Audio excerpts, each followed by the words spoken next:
नमस्कार दोस्तों, मैं हूं आपका दोस्त सौरभ और आप देख रहे हैं आपका अपना YouTube चैनल सानिध्य ब्लॉग। दोस्तों, आज का यह वीडियो मेरे लिए थोड़ा खास है क्योंकि यह सिर्फ एक वीडियो नहीं बल्कि सच्चाई की आवाज़ है।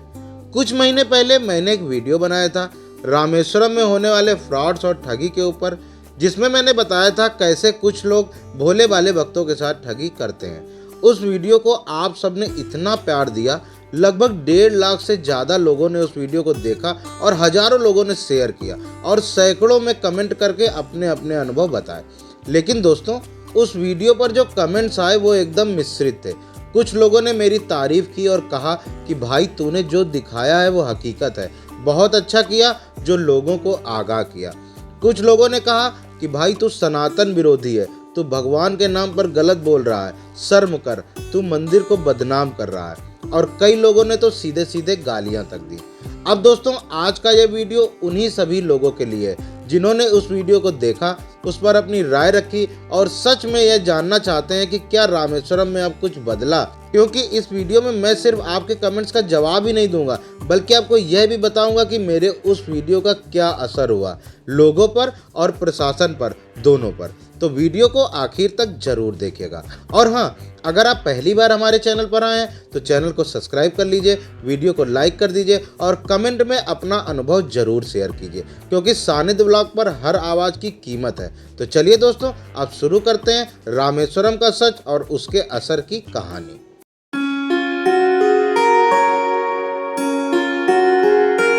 दोस्तों, अब बात करते हैं उन लोगों की जिन्होंने मेरे उस पुराने वीडियो पर नेगेटिव कमेंट्स किए।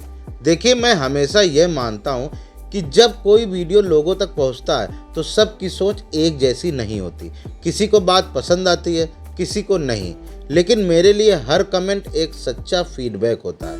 कुछ लोगों ने लिखा कि तू धर्म का विरोधी है, टीआरपी के लिए झूठ बोल रहा है, सरकार की बुराई कर रहा है। और किसी भाई ने लिखा कि कानून व्यवस्था स्थानीय सरकार की है, कोई सरकार अपने पैरों पर कुल्हाड़ी नहीं मारती।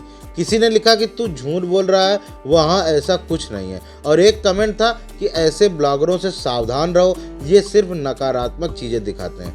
दोस्तों, मैं इन सभी को धन्यवाद करता हूं क्योंकि आपकी राय भी मेरे लिए उतनी ही महत्वपूर्ण है। लेकिन मैं यहाँ एक बात साफ करना चाहता हूँ, मैंने अपने चैनल सानिध्य ब्लॉग पर कभी भी झूठ नहीं बोला है। मैं अपने चैनल पर वही चीज़ें दिखाता हूँ जिनका अनुभव खुद करता हूँ, या फिर वो बातें, वो घटनाएं, वो अनुभव जो भक्त खुद मेरे साथ कमेंट्स में शेयर करते हैं। मेरे पास सैकड़ों कमेंट्स हैं जिसमें लोगों ने लिखा है कि उनके साथ वहाँ क्या हुआ, कैसे उनके साथ पैसे लिए गए, कैसे उन्हें गलत गाइडेंस दी गई। अब अगर मैं उन बातों को आप तक पहुंचा रहा हूं तो मेरा उद्देश्य किसी को बदनाम करना नहीं है बल्कि लोगों को जागरूक करना है। क्योंकि दोस्तों, जो बात मैं अपने चैनल पर लाता हूं वो किसी क्लिकबेट या टीआरपी के लिए नहीं होती।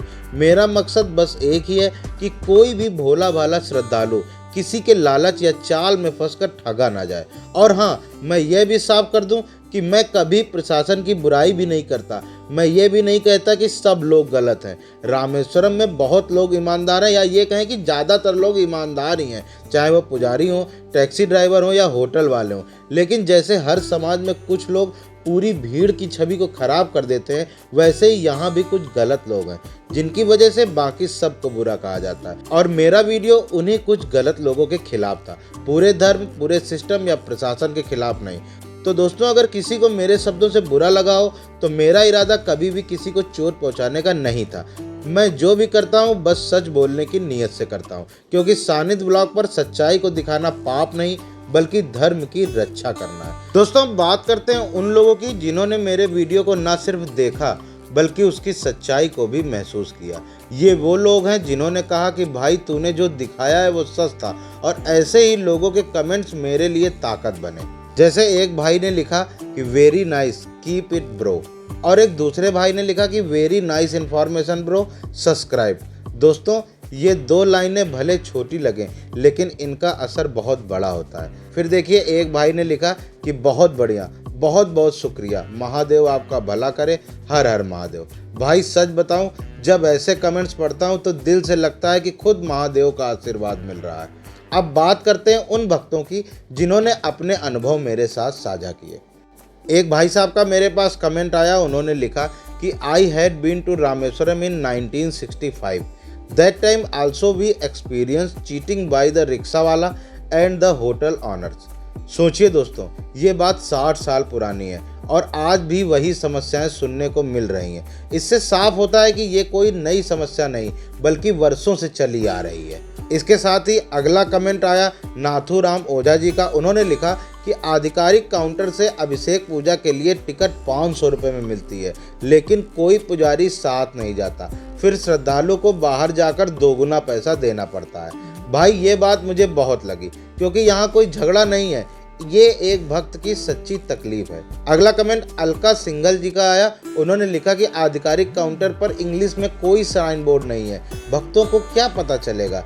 ये बात सुनकर समझ में आता है कि कई बार ठगी सिर्फ चालाकी से नहीं बल्कि जानकारी की कमी से भी हो जाती है. इसके बाद रणवीर भाई ने एक कमेंट किया. उन्होंने बोला कि भाई मैं भी सनातनी हिंदू हूँ, लेकिन हमारे मंदिरों में कुछ लोग भक्तों को लूटने से भी परहेज नहीं करते. शर्म की बात है कि भगवान के नाम पर ठगी होती है. भाई ये लाइनें सुनकर दिल भारी हो जाता है, क्योंकि यह आलोचना नहीं, एक सच्चे सनातनी की आवाज़ है. इसके बाद सुनील प्रसाद जी का कमेंट आया. वे अपने कमेंट में कहते हैं कि पंडित के रूप में लुटेरे बैठे रहते हैं, यही सब हिंदू धर्म को बदनाम करते हैं. इन भाई साहब की बात थोड़ी कड़वी जरूर है, लेकिन अगर कड़वाहट से सुधार हो तो वह कड़वाहट भी अमृत बन जाती है. और अंत में देखिए आशा नेगी जी का कमेंट आया हमारी बहन का. उन्होंने लिखा कि बहुत अच्छी जानकारी, धन्यवाद.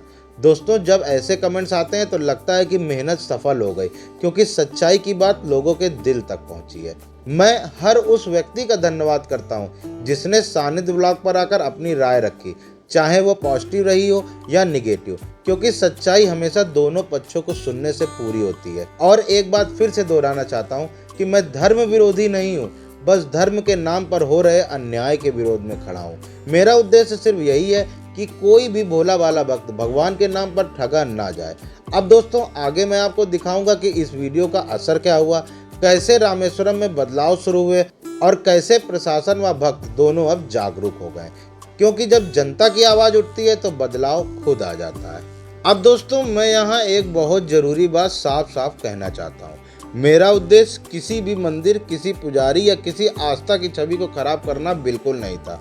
मैं जानता हूँ कि रामेश्वरम हो या कोई भी तीर्थ स्थल, वहाँ पर हजारों लोग ऐसे हैं जो ईमानदारी से सेवा करते हैं, भक्तों की मदद करते हैं और बिना किसी लालच के भगवान के काम में लगे हुए हैं. मैंने खुद वहाँ ऐसे पुजारी देखे हैं जो श्रद्धालुओं की भावनाओं का सम्मान करते हैं, उन्हें सच्चे मन से पूजा करवाते हैं और बिना अतिरिक्त पैसे मांगे हर किसी की मदद करते हैं. ऐसे लोग ही असली सनातनी हैं, जो धर्म की आत्मा को जीवित रखते हैं. लेकिन कुछ गलत लोग जो भक्तों की आस्था को पैसे कमाने का जरिया बना देते हैं, वही पूरे सिस्टम की छवि को खराब कर देते हैं. और जब कोई व्यक्ति उनके बारे में सच बोलता है तो लोग यह समझ लेते हैं कि वो धर्म विरोधी है. लेकिन दोस्तों सच्चाई बोलना धर्म का विरोध नहीं बल्कि धर्म की रक्षा करना है. और रही बात प्रशासन की, तो मैं यह भी साफ कर दूं कि मैं किसी सरकार या प्रशासन पर उंगली नहीं उठा रहा. मैंने हमेशा यह कहा है कि जहां मेहनत हो रही है उसका सम्मान होना चाहिए. रामेश्वरम का प्रशासन बहुत कोशिशें कर रहा है कि तीर्थ यात्रियों को बेहतर सुविधाएं मिलें, ठगी कम हो और व्यवस्था सुधरे. लेकिन कभी कभी कुछ लोग नियम तोड़ देते हैं और फिर उसका असर सब पर पड़ता है. इसीलिए मेरा कहना बस इतना है कि गलतियों को छुपाना नहीं बल्कि पहचानना जरूरी है, ताकि अच्छे लोग आगे आएं और बुरे लोग खुद पीछे हट जाएं. सानिध्य ब्लॉग का उद्देश्य कभी नकारात्मकता को फैलाना नहीं बल्कि लोगों में जागरूकता और सकारात्मक बदलाव लाना है. क्योंकि जब हम सच बोलते हैं तो धर्म मजबूत होता है, कमजोर नहीं. अब दोस्तों जब हमने ये सब बातें देख ली, ठगी की घटनाएं, लोगों के अनुभव और प्रशासन की कोशिशें, तो अब सवाल उठता है कि भक्त इन ठगियों से खुद को कैसे बचा सकते हैं. सबसे पहली बात, हमेशा कोशिश करें कि कोई भी टिकट, रसीद या पूजा सेवा मंदिर के आधिकारिक काउंटर से ही लें. किसी भी व्यक्ति पर सिर्फ इसलिए भरोसा मत करें क्योंकि वो धार्मिक कपड़े पहने हुए है या खुद को सेवक बता रहा है. याद रखिए, असली सेवक वही है जो बिना लालच के सेवा करे. दूसरी बात, अगर आपको कोई 22 कुंड स्नान या विशेष पूजा के लिए ले जा रहा है तो पहले रेट चार्ट देख लें और किराया तय कर लें. बहुत बार ठग इसी जगह फायदा उठाते हैं. तीसरी बात, होटल बुकिंग हमेशा भरोसेमंद वेबसाइट या ऐप से ही करें. अगर कोई सस्ते कमरे का लालच दे रहा है तो पहले उसकी रेटिंग, रिव्यू और फोटो देखकर ही फैसला लें. और हाँ, कंफर्मेशन मेल या रिसिप्ट साथ में रखें. चौथी बात, अगर आप किसी भाषा को नहीं समझते तो किसी स्थानीय गाइड या प्रशासनिक हेल्प डेस्क से सहायता लें। मंदिर प्रशासन के पास कई जगह हेल्प काउंटर बने हुए हैं, वहां पर जाकर जानकारी लें। किसी अजनबी पर तुरंत भरोसा ना करें। और सबसे जरूरी बात, अगर आपके साथ कभी ठगी या गलत व्यवहार होता है तो चुप मत रहें, प्रशासन या पुलिस को जरूर जानकारी दें। कई बार भक्त सोचते हैं कि छोड़ो भाई, झंझट में क्यों पड़े, लेकिन भाई जब आप आवाज़ नहीं उठाते तो वही लोग और मजबूत हो जाते हैं। याद रखिए, आपकी चुप्पी ठगों की ताकत है और आपकी आवाज़ सुधार की शुरुआत। और अगर हम सब भक्त मिलकर एक एक गलत चीज़ पर बोलना शुरू करें तो किसी की भी हिम्मत नहीं होगी कि वो भगवान के नाम पर किसी को धोखा दे सके। यही सच्चा धर्म है, यही सच्ची भक्ति है। दोस्तों, वो हिस्सा जिसकी बात मैंने आपसे वीडियो की शुरुआत में की थी कि मेरे पुराने वीडियो का क्या असर हुआ, वो वीडियो मैंने करीब 1.5 साल पहले बनाया था, जिसमें मैंने रामेश्वरम में हो रही ठगी और गलत कामों की सच्चाई बताई थी। उस वक्त बहुत से लोगों ने कहा था कि भाई ये सब कहने से क्या बदल जाएगा, लेकिन दोस्तों आज जब मैं उस वीडियो पर नए कमेंट्स पढ़ता हूँ तो सच कहूँ मुझे गर्व होता है। अब लोगों के कमेंट्स में बदलाव दिखाई देता है। जहाँ पहले लोग लिखते थे कि मुझसे 250 रुपये वसूले गए, मुझसे गलत किराया लिया गया, कोई रसीद नहीं दी गई, अब वहीं लोग कह रहे हैं कि भाई अब मैं अभी रामेश्वरम गया था, वहाँ पर अब सब कुछ साफ सुथरा है। अब मंदिर में हर जगह रेड बोर्ड लगे हैं, अब 22 कुंड स्नान की असली फीस लिखी होती है, प्रशासन के लोग भी सक्रिय दिखते हैं और कोई भी खुलेआम ठगी करने की हिम्मत नहीं करता। और सबसे खुशी की बात यह है दोस्तों कि पिछले 1-2 महीनों से ठगी से जुड़े कमेंट बहुत कम आने लगे हैं। यानी अब लोग शिकायत नहीं बल्कि सुधार की बातें लिख रहे हैं। दोस्तों सच बताऊं, इन कमेंट्स को देखकर ऐसा लगता है कि हमारी आवाज़ प्रशासन तक पहुंची है और उन्होंने इसे पॉजिटिव तरीके से लिया है। दोस्तों आज का ये वीडियो सिर्फ एक कहानी नहीं था, ये सच्चाई की आवाज़ थी।